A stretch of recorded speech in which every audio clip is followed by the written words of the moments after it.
It's Brian Preston, the money guy. So here's the thing I think is interesting. I had somebody approach me just this weekend who kind of was, a little nervous about the future. And I think this is, how could you not be with all the predictions that the media puts out there? It's just, and we have all these crazy political things going on. Everybody is just scared. They're like, what if our best days are behind us? I mean, I think that is a real concern people have. I think so too, and I think we would disagree with that. Well, I think that sure. there are some reasons that you should be excited for the future. Yeah, I don't let the news media rain on your parade, guys, because I want to talk to you about why you should be excited for the future. Yep. The first thing, here's a little bit of thing. And what's so crazy is we typed up these show notes, and then I was at Costco last week with a neighbor buying a brisket because we were doing a holiday party. And he said, what's that concept where, things double every few years? I said, Moore's Law. And he goes, yeah, how did you know that? I felt so smart. And it was just dumb luck, wasn't it? It was dumb luck that we just did this show preparation. Yes. But this neighbor thinks I'm a genius now. He's like, he probably thinks I'm at the source of interesting facts because I happen to know Moore's Law. So a lot of you guys, I want to give you the same ability at your next party to be able to throw this content out there because you'll impress some neighbors. So let's talk about what is Moore's Law. So Moore's Law, by definition, is the principle that the speed and capability of computers can be expected to double every 2 years. That's the textbook definition. Now, that's not going to impress anybody at a party if you read that. So here, let me give you the part that give you a little sizzle to it. Gordon Moore was one of the founders of Intel. We all know Intel because it's the Intel inside. It's in most of the computers out there. Intel has been one of the processors, chip makers, leading people for companies forever. And he made an observation in the mid 60s right to the early 70s that it seemed like every 2 years computers were doubling in their capacity. So he made this observation, and this came to be known as Moore's Law. Yep. Now, here's the thing. This worked for 40 years. I will tell you, we've doubled so many times that I was sad to see that we actually are not doubling every 2 years anymore. But it is incredible. For 40 years, the capacity of a computer was doubling every 2 years, the processing speed of it. So that led me to think about another thing. What if it's not just transistors and microprocessors? What if innovation is actually accelerating, meaning that we are taking the knowledge from one human and the people before us, our forefathers and the predecessors, and we're stacking it. We're starting to build that knowledge on top of it. It's the compounding benefit of innovation.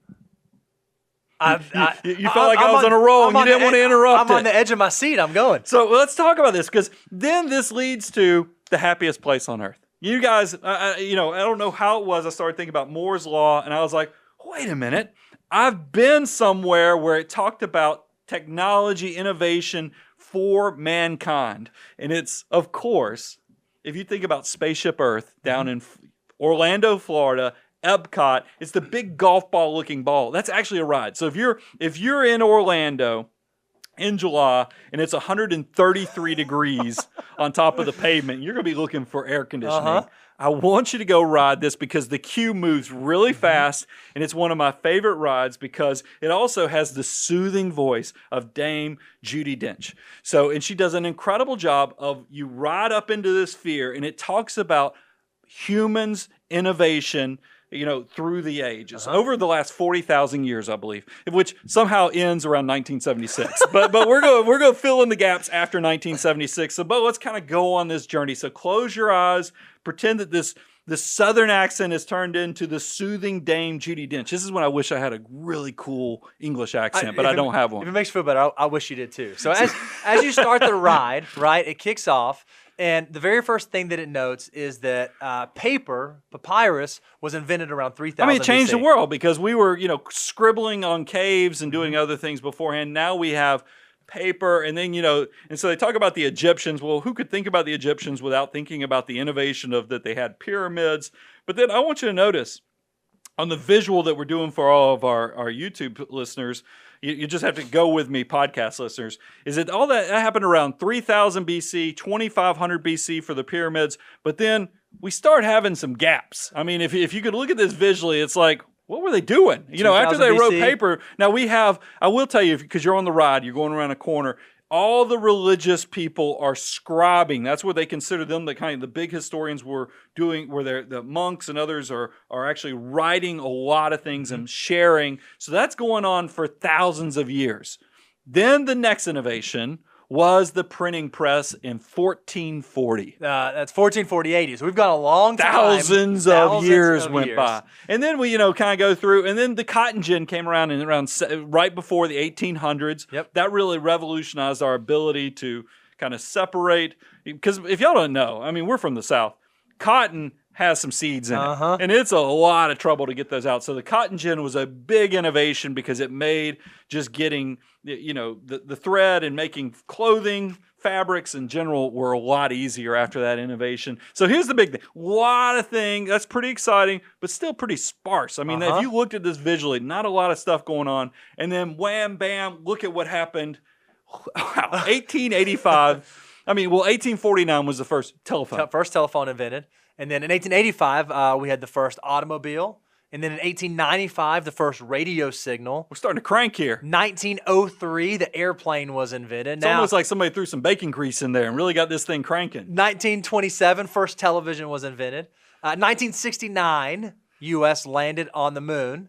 And then this is where the ride kind of ends, because, just giving the visual for all of you that have been to Florida and been up in the Sphere, is that they show two guys in a garage working on the personal computer. They talk about the personal computer. Now, they don't say Apple by name, but come on. It was Steve Jobs, Steve Wozniak in there tinkering on the garage. You know that's who it was, because if you look at the visuals of it, you'd be like, yeah, that's probably was Steve Wozniak working on the computer. So that was around 1976. That's where the ride stops. But I will tell you, that's not where our ride stops. Innovation kept going, because think about this. 1990, World Wide Web starts hitting. I can tell you, I was in college during the 90s, so it was crazy to see how the internet changed just college in general. I mean, I used to fill out a Bubbletron, Scantron to go register for classes, stick them in a wall, wait for them to call my name, and I'd find out. By the time I graduated, we'd actually go on DOS in our computer, dial in like we were playing war games, and then you would register right there on the internet. It was truly incredible. And now if you lose the web access during the day, like if you're sitting at the office and you lose internet, you might as well have lost power. You're out. So it's truly incredible. And then you go to the 2000s. We got our iPods came around 2005. iPhones came around 2007. And that didn't even, iPads came right after that. And then how could I not do an innovation discussion without saying Tesla, the first Model S came around in 2012. That was the first where they really started putting production out there. All of this just shows you we are stacking. There really is a compounding effect to innovation that is pretty incredible. And I think what you said, Brian, as we were talking about this in show prep, is the big thing you said is that ultimately innovation drives growth. Yeah. And so long as we live in this world where innovation is happening more quickly, it's not like the pie is finite. You said it the best. That pie keeps expanding. And so if you're someone who has the ability to be an investor, to be able to capitalize on these companies that are coming up with these innovations, creating these new things, coming up with these new ideas, it's a really exciting time to be alive as an investor. Well, I thought it was really cool. I wanted to close out with two quotes, and I thought it was interesting. The first one, I showed you at the latter part of the 2000s, Apple was a big part of it. Because, we didn't even talk about the Apple Watch, but Steve Jobs is no longer with us, but his legacy is he had a lot of innovations, and I love this quote that he gave, and I just want to read this, and then I'll let you read the oracles. Sure. But this one is, life can be much broader once you discover one simple fact. Everything around you that you call life was made up by people that were no smarter than you, and you can change it. You can influence it. You can build your own things that other people can use. Once you learn that, you'll never be the same again. Guys, this is not stopping. That's where Steve Jobs' quote stopped. But innovation is a let loose train that is rolling down the hill, and you just have to figure out if you're going to be part of it. If you don't believe me, what is the Oracle of Omaha, Warren Buffett? I think it's so interesting that his nickname is Oracle of Omaha. He's so good at investing that they gave him the title of Oracle, meaning he can see the future, see around corners. What was his quote, Bo? Yeah, this is what Warren said. He said, early Americans, we should emphasize, were neither smarter nor more hardworking than those people who toiled century after century before them. But those venturesome pioneers crafted a system that unleashed human potential, and their successors built upon it. This economic creation will deliver increasing wealth to our progeny far into the future. Yes, the buildup of wealth will be interrupted for short periods from time to time. It will not, however, be stopped. I'll repeat what I've both said in the past and expect to say in the future years. Babies born in America today are the luckiest crop in history. I mean, we could have shown so many other quotes. Boone Pickens. T. Boone Pickens, yep. He passed away not too long ago, and he actually did a unique thing where he wrote essentially a letter or thoughts because he knew he was going to be passing soon. And he kind of said the exact same thing about how much opportunity it was. So guys, don't let somebody steal your opportunity by trying to scare the heck out of you. This thing is not slowing down. Yes, we could have a downturn. Yes, politics are always going to be ugly. Yes, there's always going to be geopolitical stuff where one nation's probably fighting for another nation's resources or thoughts. But don't let that stuff derail you. Mankind and humans in general are optimists. They're looking at things from a glass half full and always looking at that Steve Jobs quote where they're going to figure out how they can make the world a little bit better, and that really can change your mindset. So don't let somebody steal your dreams. Be optimistic and get out there and build your financial future. If you love this stuff, if you love the way that kind of we think about looking at finances or how we think about macroeconomic stuff, and you want to know a little bit more, go out to our website, moneyguy.com. We actually have a blog post where we're able to dive a little bit deeper, even than we can on the show.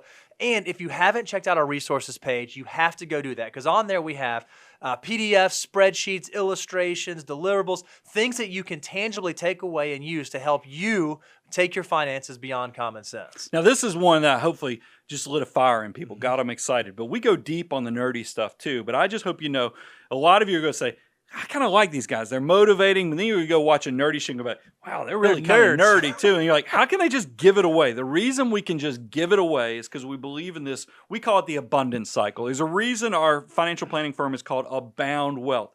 It's definitely a derivative of abundance. We want you to come learn, apply, grow, and reach such a high level of success that you're going to look down at what you've acquired and go, I need help. I want to make sure I don't put this in the ditch. I want to make sure that I think about things not have blind spots and get it all right, because this is just too important. This is too valuable. It's too big. And then you go remember the Money Guy Show. You go remember the guys over at Abound Wealth, and that's when you'll take the relationship to the next level. So definitely go check out moneyguy.com. You'll see a Work With Us tab. We always are looking for people to kind of have relationships with, and we are having a blast. We started doing this in 2006. You are the reason we are successful, and we truly could not do it without the Money Guy family. Would you add anything else? I think you nailed it. If you haven't gone out to the website and give us your email address, do that. If you haven't gone to YouTube and you haven't checked out our videos, our live streams, you got to go check that out. Make sure you subscribe. The counter keeps on going up, and we just thank you so much for tuning in with us. I was trying to think of a Walt Disney quote, but we'll just close it with that. Money Guy team, out.